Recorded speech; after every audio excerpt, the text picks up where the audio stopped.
இயேசு கிறிஸ்துவின் இன்ப இனிய நாமத்தில் வாழ்த்துகிறோம். இன்றைய வேத வசனம், தேவன் ஆவியாய் இருக்கிறார், அவரை தொழுது கொள்ளுகிறவர்கள் ஆவியோடும் உண்மையோடும் அவரை தொழுது கொள்ள வேண்டும் என்றார். யோவான் 4ஆம் அதிகாரம் 24ஆம் வசனம். Today's Bible verse: God is spirit, and those who worship him must worship in spirit and truth.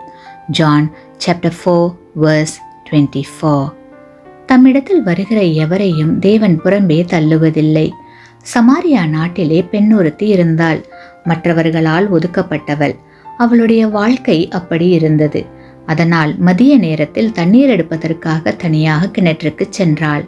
வேறு எவரும் அவளோடு செல்லவில்லை. அங்கே இயேசு உட்கார்ந்திருந்தார். ஒவ்வொரு நாளும் தான் செய்கிற காரியங்கள் அனைத்தையும் தேவனுடைய திட்டப்படி செய்தவர் இயேசு. அன்றைய சம்பவமும் தேவனால் திட்டமிடப்பட்டதுதான். அவள் தன்னுடைய வாழ்க்கையில் மோசமானவளாக இருந்த போதிலும் தேவனை தேடக்கூடிய மனது அவளுக்கு இருந்திருக்கிறது. அதனால் தான் இயேசுவோடு சற்று நேரம் பேசிக்கொண்டிருந்த போது, நீர் தீர்க்கதரிசி, எங்கள் மூதாதையார் இந்த கெரிசிம் மலையிலே தொழுதார்கள், நீங்கள் எருசலேமில் தான் தொழ வேண்டும் என்று சொல்லுகிறார்கள், ஏன் என்று கேட்கிறாள். அப்பொழுது இயேசு, தேவனை தொழுது கொள்ளுதல் என்பது பூமியின் ஒரு குறிப்பிட்ட இடத்தில் மாத்திரம் நடக்கிற காரியம் அல்ல. தொழுகையில் அதைவிட முக்கியமான ஒன்று இருக்கிறது.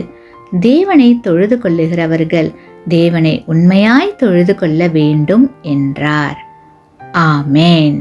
நீங்கள் பெற்ற இந்த ஆசீர்வாதத்தை மற்றவர்களோடு பகிர்ந்து கொள்ளுங்கள்.